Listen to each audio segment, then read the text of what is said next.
With me today, I have a brand new 2020 GMC Acadia. Now, for the 2020 model year, the Acadia went through a mid-cycle refresh, and this is a pretty significant one because the exterior looks had changed completely. There's a new engine option, there's a brand new transmission, and there's a whole lot more to this mid-cycle refresh. So in this review, I'm going to tell you and highlight what those are. I'm going to show you the ins and outs. I'm going to tell you how the Acadia drives on the road, conclude by telling you the good and bad, and finally rank this Acadia among its peers so you guys could decide if this is the right SUV for you. Stay tuned.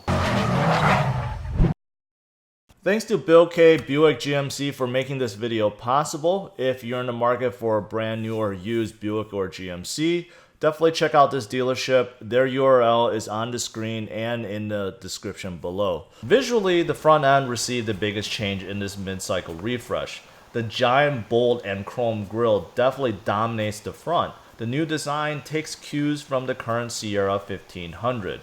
The front headlights have also been redesigned and squared off.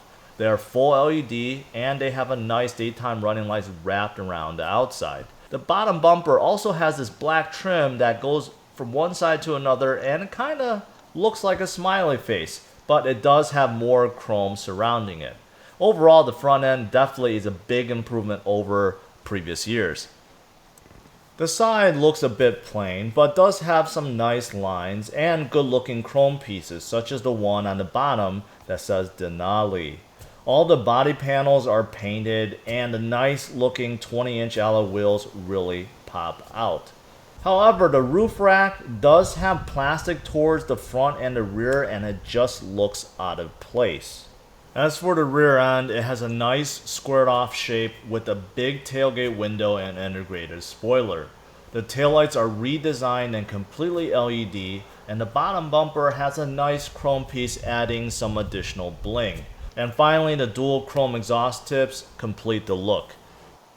Okay, let's talk pricing and trim levels. There are 5 basic trim levels to the Acadia, starting with the base SL, and if you configure that with just front wheel drive, it comes in right around $31,000, and it goes up from there. Then you move up to the SLE, then SLT, and finally the Denali.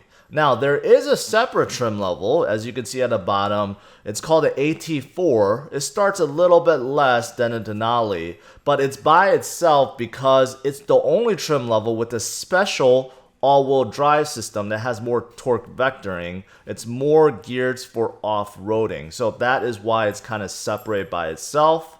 Now, every trim level that you see starting from the SL all the way up to Denali, you could configure with front wheel drive or all-wheel drive. Now this Denali that I'm reviewing today, it comes with a whole lot of options and it's topping out around $54,000. Now in the trunk, you get a decent amount of room even with the third row up. On the right hand side, you have a 12V outlet along with a ring for a net on both sides. There is a small little nice cubbyhole on the left side to hold your things. Now, to fold down the third row, all you have to do is pull the straps and push down. It's really that simple. Once down, they lie virtually flat and these plastic shields are really great. Now underneath, there is 2 large hidden storage spaces for your things, big enough to hold a few bags of groceries or whatever else you may want to hide. And finally, to fold the third row up, simply pull on the straps and you are done.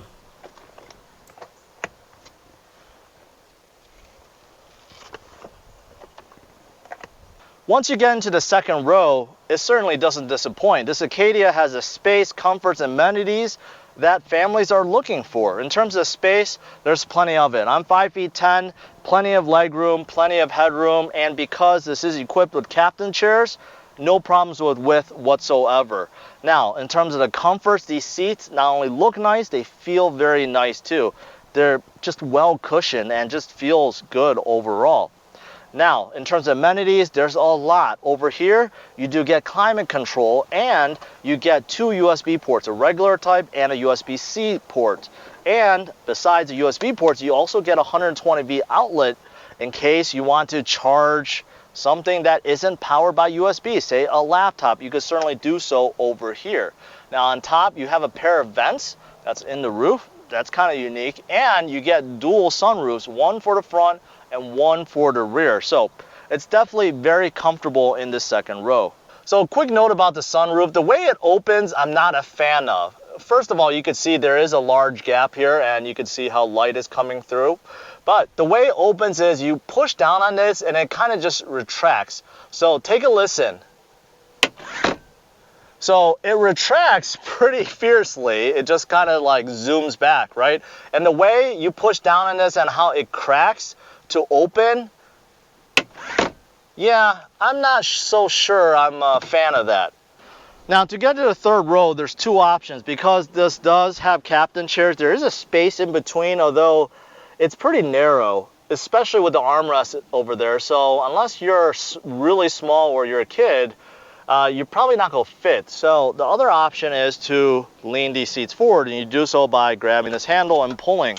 Now, once the seat is all the way to the front, you can see that there is some space, but it is fairly narrow over here still. However, in a pinch, you can definitely get in like so.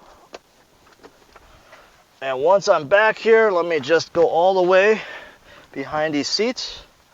There's a good amount of space back here, surprisingly. So I'm 5'10". My knee is not hitting this seat, and that's a surprise. In terms of width, two adults could definitely fit back here. In terms of headroom, surprisingly, I have a good 3 to 4 inches. There's a cup holder over here. So, you know what? Adults could actually fit in the third row, and that's a big surprise. It's actually pretty spacious back here.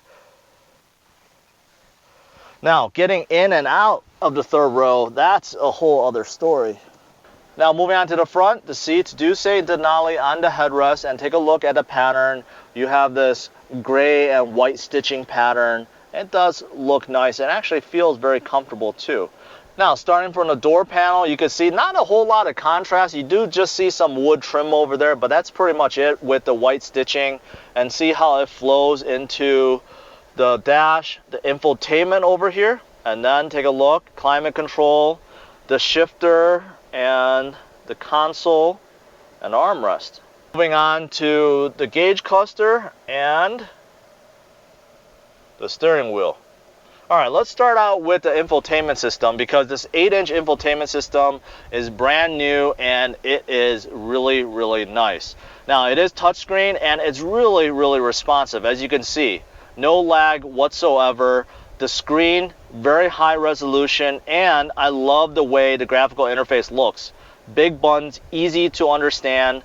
Apple CarPlay, Android Auto is standard. You do have Wi-Fi hotspot as an option, navigation. Everything is super easy to understand. If you want to go back, utilize some of these buttons like the home button. And over here, you have OnStar, you have your camera, which you can see all around you. This Denali is equipped with a 360 view and backup camera and side camera, basically every camera out there. And you can see it is super, super clear. And take a look, you can change the angles, the width. Take a look at this view. This is kind of like a 3/4 view where you can see all around you and behind you. This is just for sides.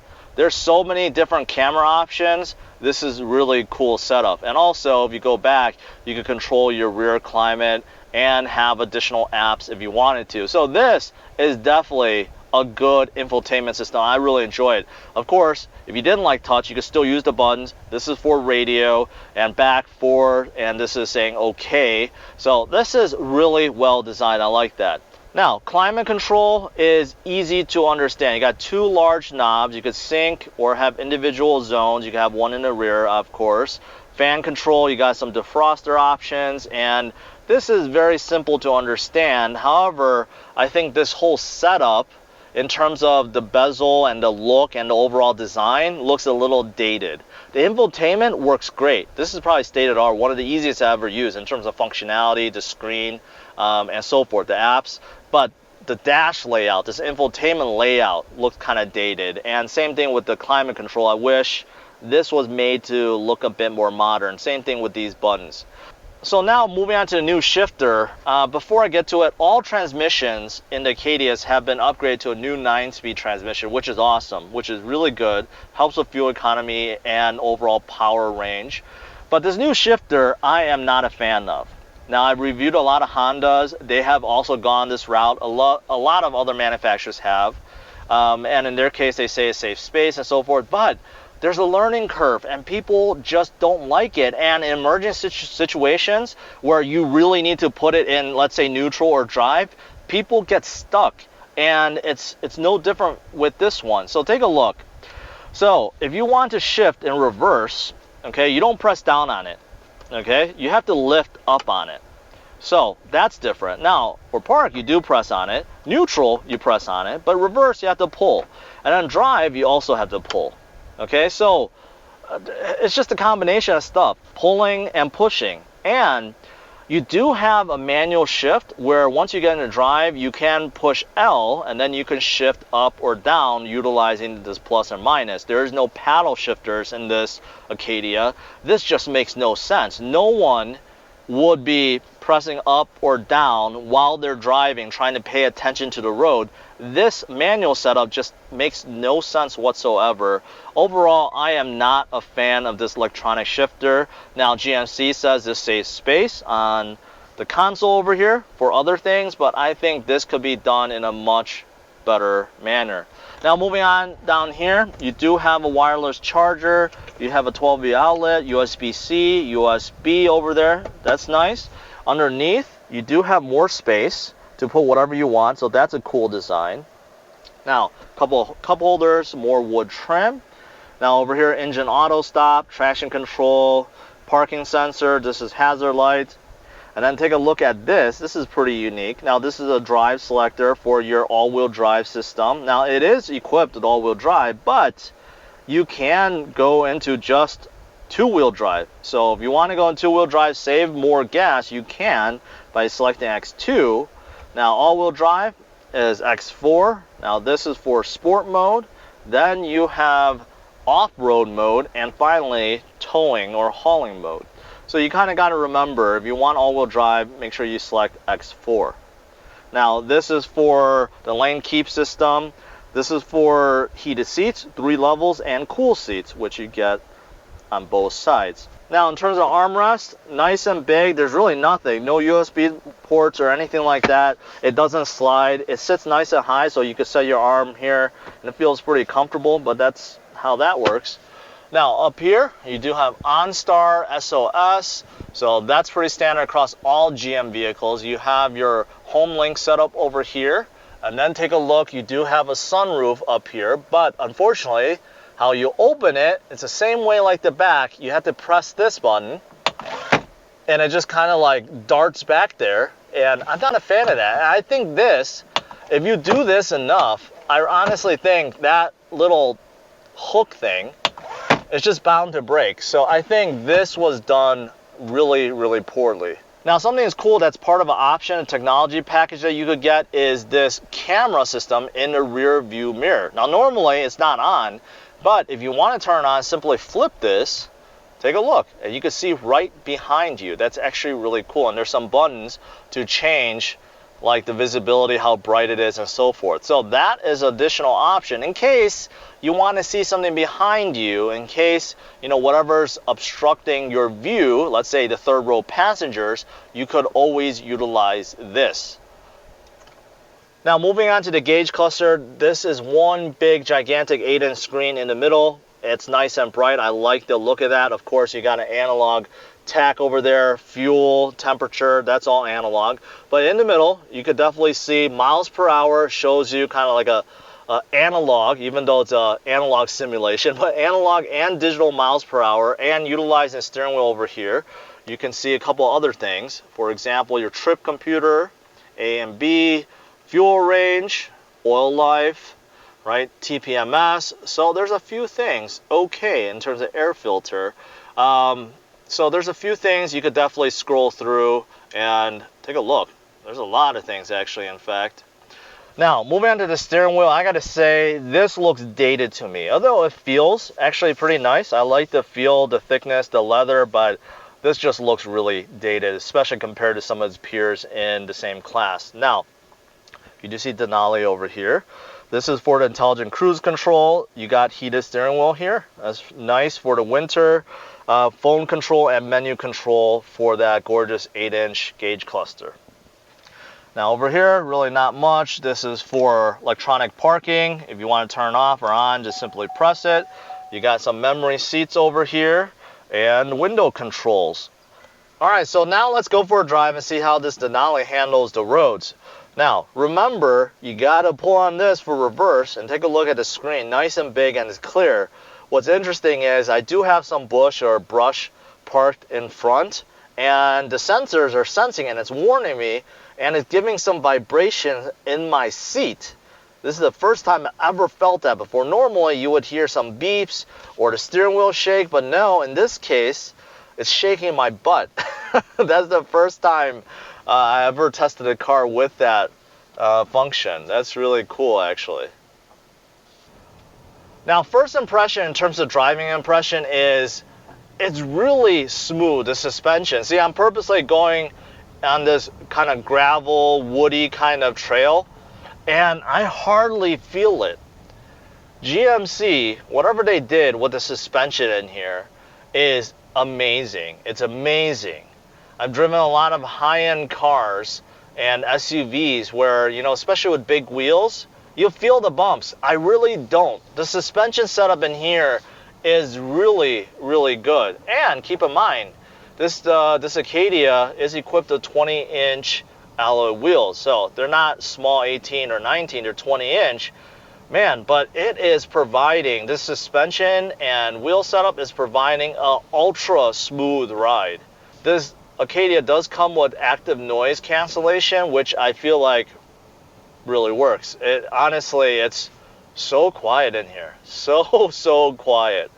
I hear absolutely nothing. The only thing I hear actually is the cool seats, because I have the cool seats, the ventilated seats in the third level right now, where it's really blasting away because it's a hot day. That's the only thing I hear. Honestly, I hear nothing. The insulation and this active noise cancellation really, really works. As you can see, more gravel and rocks and dirt. I mean, honestly, this feels incredible. I could feel a little bit, but it is really smooth. The suspension and wheel setup really soaks up the little bumps and the little rocks on the road. It's actually really amazing. I'm really impressed by the suspension. The driving position, the sitting position is actually really good. I like it. You're sitting high up, so you have a good commanding view. The visibility is great. It's absolutely great from all sides, including the rear window, which is not slanted anyway. It drops down pretty like a 90-degree angle, which means that the glass is nice and big. The rear seat headrests, they do get in the way, but they're on the side, not in the middle. But overall, visibility from all sides is really good. Okay, up next, let's test the performance up to 60 miles per hour in all-wheel drive mode.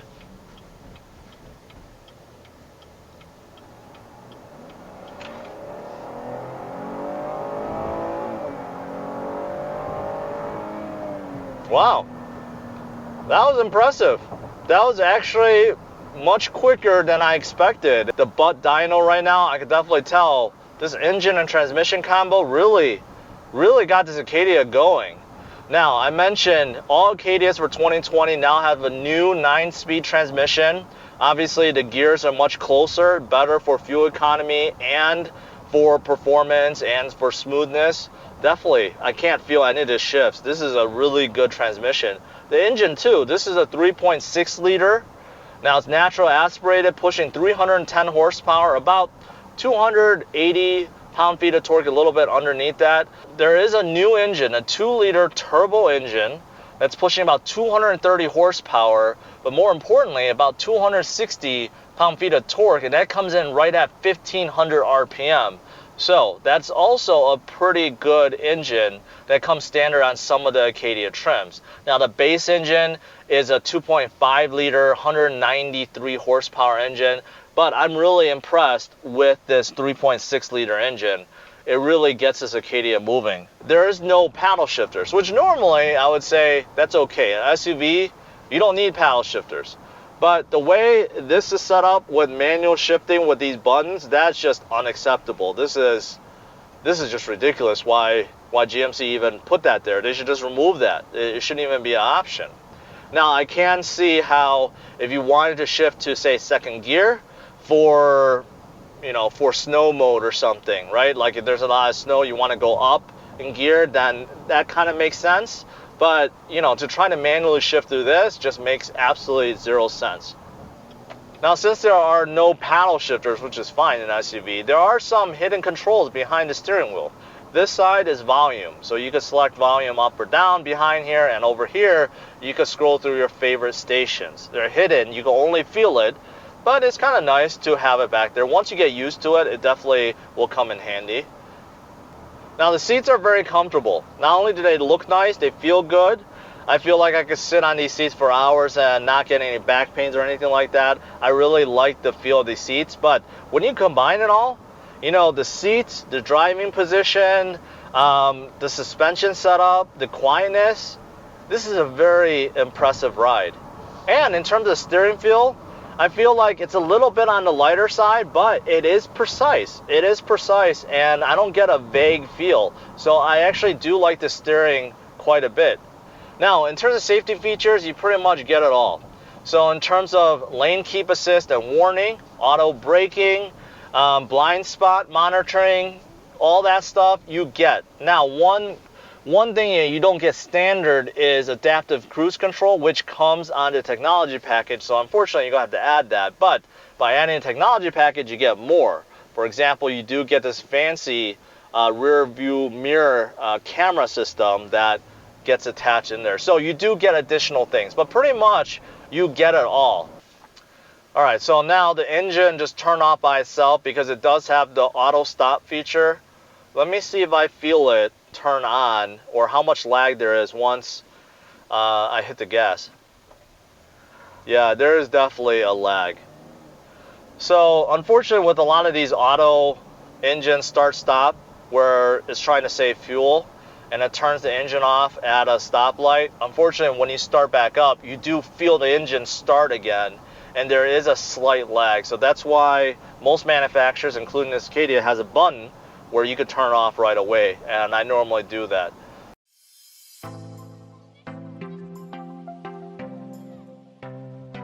Next, let's talk about the good and bad to this brand new Acadia. Starting with the good, it has a fresh and bold exterior design. It has a fantastic infotainment system. There is good amount of room for passengers in the third row. There's plenty of storage area in the trunk. The Acadia provides lively acceleration and smooth shifting, especially with the 3.6 liter engine. And finally, the Acadia has an ultra quiet ride with an incredible suspension setup. Now, as for the bad, there are a few things. The dash, console, steering wheel all look pretty dated, especially compared to its peers. There are some trim pieces and buttons that just don't belong in a car this class. The digital gear selector with the manual shifting really does not make sense and is confusing. Those sunroof covers definitely need to be replaced. And finally, the Denali trim with options makes this SUV very expensive for this class. Overall, I'm giving Acadia a score of 92, and if you want to see how this Acadia Denali ranks among its peers, then check out driversonlyrankings.com. Thanks for watching this, guys. Make sure you hit the like and subscribe to the channel if you haven't already, and check out some of my other videos.